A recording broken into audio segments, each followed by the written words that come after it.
I bought XRP and I bought Stellar. Do your research and tell me what's better. When I pop out, then you know I'm a dresser. I used to spend money so I could impress ya. Had to flip the switch, I got financially literate, creating businesses. What else? What's up, my people? And I'm back with another Attila advising video. I had to ascertain exactly what is the student debt relief plan that Biden is pushing through Congress all about. After reading the documents that are accessible for everyone to read, I'll give you a little breakdown of what it is. This bill will cancel $10,000 of student loan debt per person and an additional $10,000 for students who received Pell Grants, which are federal grants from the government for lower income students. To be approved for this debt relief, you have to make less than $125,000 a year or $250,000 per household. There's two ways someone could look at this. Someone like me whose college debt is already paid off, or someone who didn't go to college at all.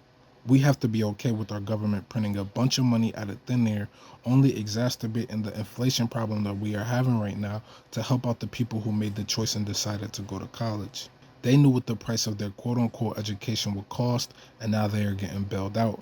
How ludicrous. It sounds like they're allowing people with money to get more money by taking it out the taxes of the working class people. I know a bunch of people who went to work and never went to college because they couldn't afford it. And those people who went to college are in most cases making more than the workers who didn't.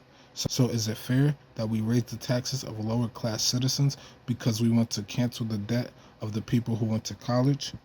Student debt accounts for a $1.6 trillion spread between 40 million people here in the U.S., a report recently done by the Education Department. Biden has went on record to state that this bill will get rid of student loan debt for 20 million Americans. This in part to most student loan holders having smaller amounts of student loan debt. Around 24 of the 40 million borrowers all have less than $20,000 in student loans. This applies to the people who haven't already paid their loans off. And that's another complaint of a lot of people, that this bill unfairly gives an out to people who were negligent and didn't pay off their loans. And it doesn't reward the people who actually worked hard to pay off the money that they borrowed.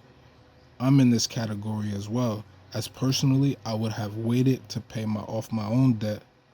I would have waited to pay off my own debt if I knew years down the road Biden would come and just print free money and make my student loan vanish. To become as educated as I like to believe I am today, I would have been in that upper 8 million people who hold over $100,000 in student loans. And that's why here at Attila Advising, we do what we do. Literacy and education shouldn't be too expensive to obtain that people rather choose to stay ignorant. There is no way to apply for the student loan forgiveness just yet, as politicians are still debating on will it pass or not.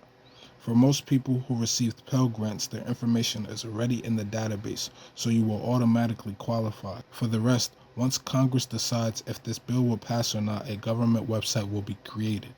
There it is, people. Another Attila Advising video where we have everything you need, like a corner store. Like, subscribe, and I'll see you on my next video.